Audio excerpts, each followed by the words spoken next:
Hello, my dear friends and my students. Today's lecture is drug distribution system in hospital. इस system में हम to services पढ़ेंगे, out patient service, इन patient service. इस lecture में only हम out patient services के बारे में जानेंगे। सबसे पहले हम ड्रग डिस्ट्रीब्यूशन के बारे में समझ लेना। ड्रग डिस्ट्रीब्यूशन सिस्टम होता क्या है।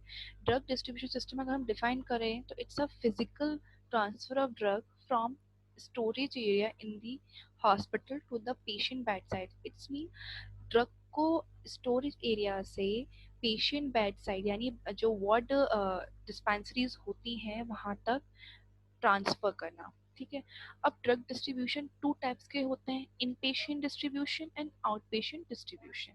एंड अगर इस ड्रग डिस्ट्रीब्यूशन में कुछ कैटेगरीज हैं जो इसमें आती हैं, कुछ सिस्टम्स हैं।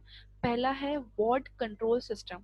वार्ड कंट्रोल सिस्टम को हम वार्ड बास्केट सिस्टम भी बोलते हैं। इसके अंदर क्या होता है कि जो इनपेशेंट है उसको कोई भी ड्रग चाहिए तो वो फार्मेसी में ऑर्डर करवाएगा, जो उसका वार्ड फार्मेसी होगा। हर फ्लोर पे एक छोटा फार्मेसी होता है, वहां पर वो अपना ऑर्डर लिखवाएगा। जो फार्मेसी होगा वो उसका जो ड्रग है वो 2 to 3 डेज में उसे प्रोवाइड करवाएगा।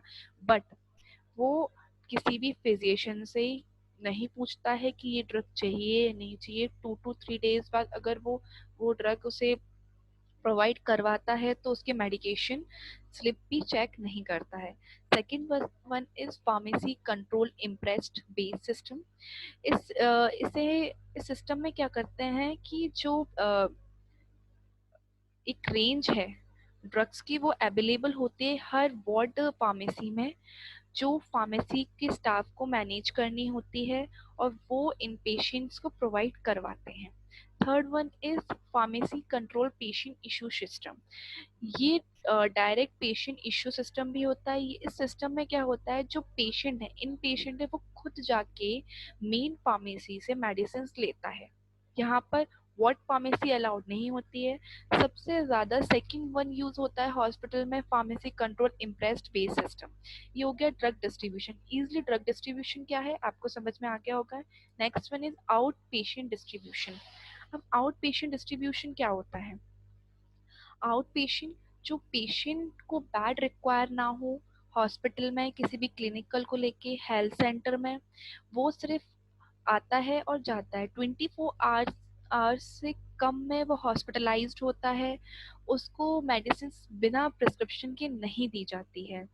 And after the issue has made the quality supplied must be recorded. अगर उससे कोई मेडिसिन दी जा रही है तो वो रिकॉर्डेड किया जाएगा। और इस डिपार्टमेंट को हम आउट पेशेंट डिपार्टमेंट बोलते हैं, जिसे हम ओपीडी बोलते हैं। आप हॉस्पिटल में गए होंगे, वहां पर शॉर्ट फॉर्म में लिखा होता है ओपीडी, इट्स मेरा आउट पेशेंट डिपार्टमेंट। वो पेशेंट्स जिन्हें बेड ऑक्यूपाई नहीं है, बेड नहीं चाहिए किसी भी हेल्थ सेंटर हॉस्पिटल क्लिनिक पर, वो सिर्फ वहां पर चेकअप करवाने के लिए आए, ट्रीटमेंट लेने के आए ओवर लेस देन 24 आवर। कुछ टाइप है इसके। General out patient. General out patient का मतलब होता है कि उसको चेकअप मेडिकल चेकअप करवाया है। After the medical checkup are given the prescription to get the medication. यानी उसका चेकअप हो गया, उसके पास प्रिस्क्रिप्शन आ गया, फिर उसने मेडिसिन ली। ठीक है। इसमें माइनर सर्जरी और ड्रेसिंग भी होती है हॉस्पिटल्स में, वो भी जनरल आउट पेशेंट के अंडर ही आता है। माइनर सर्जरी हो जाए, उसकी ड्रेसिंग करनी है, छोटा मोटा चोट लग जाए। Then other second one is referred और टेरिटरी आउट पेशेंट। ये क्या होता है कि इसके अंदर जैसे वो आउट पेशेंट डिपार्टमेंट में डायरेक्टली जाते हैं, उन्हें रेफर्ड किया जाता है या फिर डायरेक्टली जाते हैं वो। एंड वो अटेंड करते हैं मेडिकल और डेंटल प्रैक्टिशनर को फॉर स्पेसिफिक ट्रीटमेंट के लिए। अदर देन इमरजेंसी ट्रीटमेंट नहीं होता है इसमें। रेफर्ड वाले में सिर्फ ये होगा डायरेक्टली वो आउट पेशेंट डिपार्टमेंट में जाते हैं, उन्हें कहीं से रेफर्ड नहीं करते हैं। बस वो डायरेक्टली गए, अपने मेडिकल एंड डेंटल प्रैक्टिशनर से यानी डॉक्टर से मिले, अपना स्पेसिफिक ट्रीटमेंट लिया और आ गए। Third one is emergency. Emergency का मतलब होता है किसी भी इमरजेंसी, एक्सीडेंटल केयर, एक्सीडेंट हो जाए किसी भी कंडीशन में, उसे इमीडिएटली मेडिकल केयर देनी है, मेडिकल अटेंशन देना है, तो इमरजेंसी आउट पेशेंट होता है। अब location of out patient dispensary, location क्या है आउट पेशेंट डिस्पेंसरी का, ये ग्राउंड फ्लोर पर होना चाहिए, जो भी बिल्डिंग है उसके ग्राउंड फ्लोर पे डिस्पेंसरी होना चाहिए आउट पेशेंट के लिए। आउट पेशेंट डिस्पेंसरी एरिया में जो पेशेंट हैं, आउट पेशेंट्स हैं, उनके लिए सीटिंग अरेंजमेंट प्रॉपर होना चाहिए, ठीक है। And the pharmacy receive it supply for medical store weekly but emergency supply can be obtain at any time, यानी जो फार्मेसी है आउट पेशेंट डिपार्टमेंट की जो फार्मेसी है, हर वीक में वहाँ पर मेडिसिन सप्लाई होती है, लेकिन अगर इमरजेंसी है तो किसी भी टाइम पे हम सप्लाई कर सकते हैं। वहां से विदाउट प्रिस्क्रिप्शन कोई भी मेडिकेशन नहीं दी जाएगी, प्रिस्क्रिप्शन जिस पेशेंट के पास होगा उसी को मेडिसिन मिलेगी। एंड जितनी भी क्वांटिटीज में ड्रग दी जा रही है उसका रिकॉर्डेड किया जाएगा, कौन से पेशेंट को कितनी क्वांटिटी में ड्रग दी गई। देन अगर कोई भी पेशेंट आउट पेशेंट है वो सिर्फ आउट पेशेंट ब्लॉक फार्मेसी से ही मेडिसिन ले सकता है। ये लेआउट है ओपीडी का, आउट पेशेंट डिपार्टमेंट का। जैसे देख रहे हैं सबसे पहले ऑफिस, ठीक है। अब ये विंडो डिस्पेंसरी है, यहाँ से डिस्पेंसरी स्टार्ट होती है अंदर रैक ऑफ स्टोरिंग ड्रग तक। अब डिस्पेंसरी के अंदर डिस्पेंसरी एंड रेफ्रिजरेशन, रेफ्रिजरेशन का फ्रिज, वहां पर फ्रिज लोकेटेड होना चाहिए।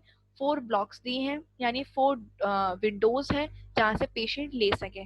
सीटिंग अरेंजमेंट फॉर पेशेंट, यहाँ पर सीटिंग अरेंजमेंट है, इजिली वहाँ पर बैठ सकते हैं पेशेंट। अगर ज़्यादा भीड़ है, ज़्यादा वहाँ पर्सनस हैं तो वो आराम से वहाँ बैठ के अपना वेट कर सकते हैं।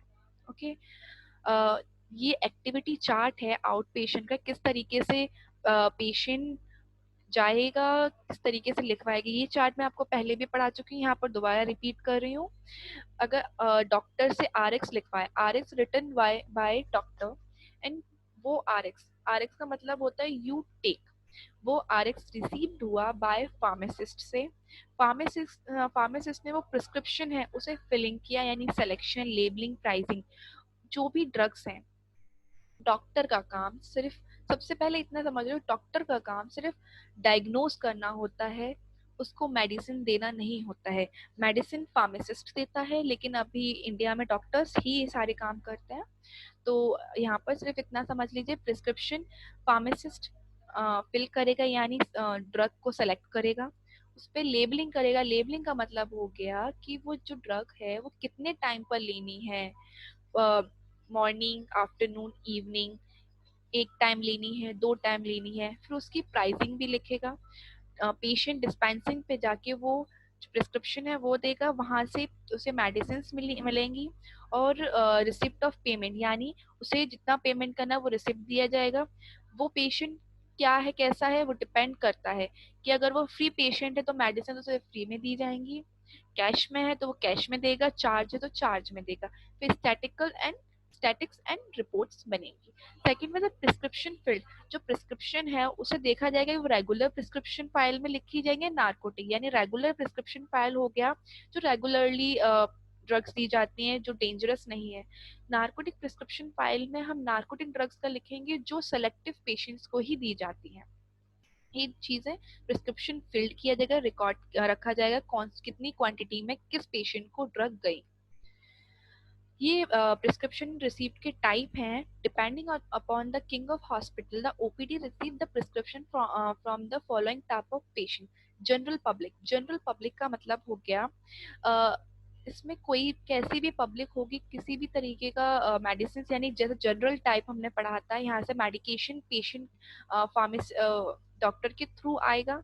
रेफर्ड पेशेंट, यानी रेफर्ड का मतलब हो गया ओपीडी में वो किसी के रेफरेंस से नहीं गया है, वो डायरेक्ट पहुंचा है, अपना ट्रीटमेंट लिया एंड देन मेडिसिन ले रहा है।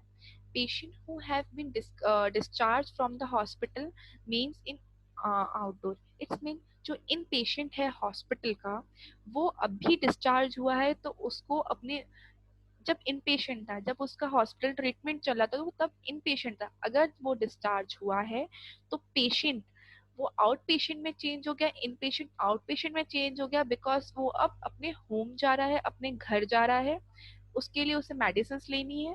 Third one is that. Fourth one है प्राइवेट पेशेंट। प्राइवेट पेशेंट का यहाँ पर ये मतलब है उसने अभी ट्रीटमेंट नहीं लिया है, वो पहले ट्रीटमेंट ले चुका है, बस उसे मेडिसिन रिपीट करनी है। ओके, ये कुछ क्वेश्चंस हैं इस टॉपिक से रिलेटेड। जो आपको बहुत हेल्पफुल होंगे अपने एग्जाम्स के regarding. And thank you, I hope आपको वीडियो अच्छी लगेगी। प्लीज सब्सक्राइब एंड लाइक करना ना भूलें। Stay safe, stay healthy, bye bye.